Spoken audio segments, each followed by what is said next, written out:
Mi ada yang mau nanya nih Mi. Boleh, silahkan. Ketika perempuan mengalami haid di bulan Ramadan, kita kan terbatas melakukan ibadah-ibadah yang seperti biasanya. Nah, kira-kira apa yang bisa dilakukan perempuan yang sedang haid agar bisa memaksimalkan bulan Ramadan? Untuk para muslimah yang mendapati haid di bulan Ramadan, pertama jangan bersedih hati. Ya, jangan bersedih hati. Kenapa tidak boleh bersedih hati? Pertama, ya, perempuan yang haid di bulan Ramadan tidaklah dia meninggalkan puasa kecuali karena ketaatan kepada Allah Subhanahu wa taala. Jadi pahami bahwa saat kita haid sekalipun sebenarnya kita meninggalkan puasa itu karena ketaatan. Itu poin yang penting, ya. Kemudian yang kedua, muslimah yang dimuliakan Allah, saat kita haid sebenarnya kita bisa mendapatkan pahala lain, ya, yang bisa kita lakukan di bulan Ramadan ini. Ada banyak amalan solih yang tetap bisa kita lakukan.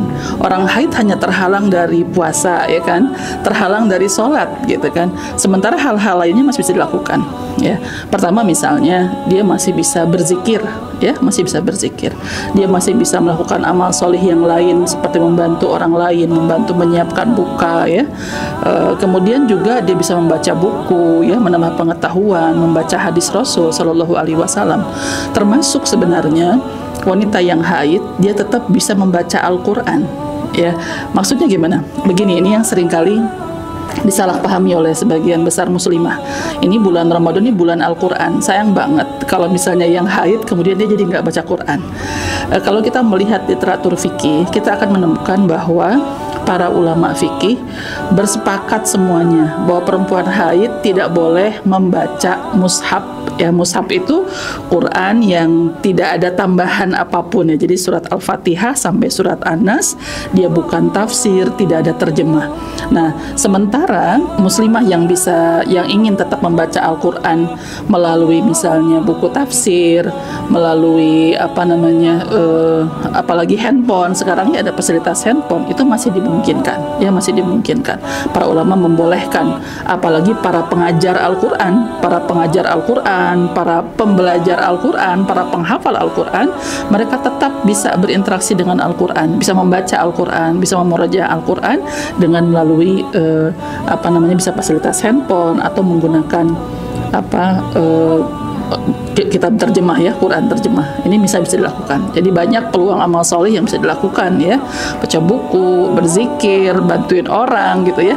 Ini amalan-amalan soleh yang bisa kita lakukan. Dan yang terakhir yang perlu dipahami bahwa seorang muslimah yang solihah, yang ketika di luar waktu haid dia rajin sholat, dia rajin berpuasa, sholatnya juga rawatibnya jalan, duhanya jalan, tahajudnya jalan, sholat tasbihnya, sholat taubatnya, berbagai amal soleh biasa dia lakukan, maka sungguh ketika dia haid, Allah Subhanahu wa taala menuliskan atas perempuan tersebut seluruh pahala amal soleh yang biasa dia lakukan. Luar biasa kan?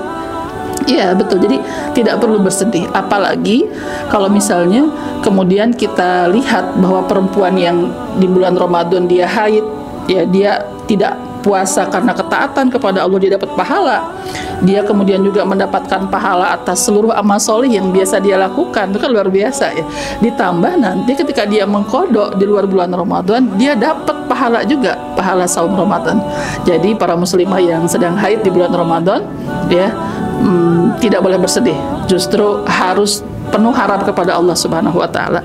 Dan rumusnya cuma satu, ya, agar mendapatkan seluruh pahala itu adalah ridho dengan ketetapan Allah Subhanahu wa taala. Pesantren Tauhid Quran terpadu al-hikmah.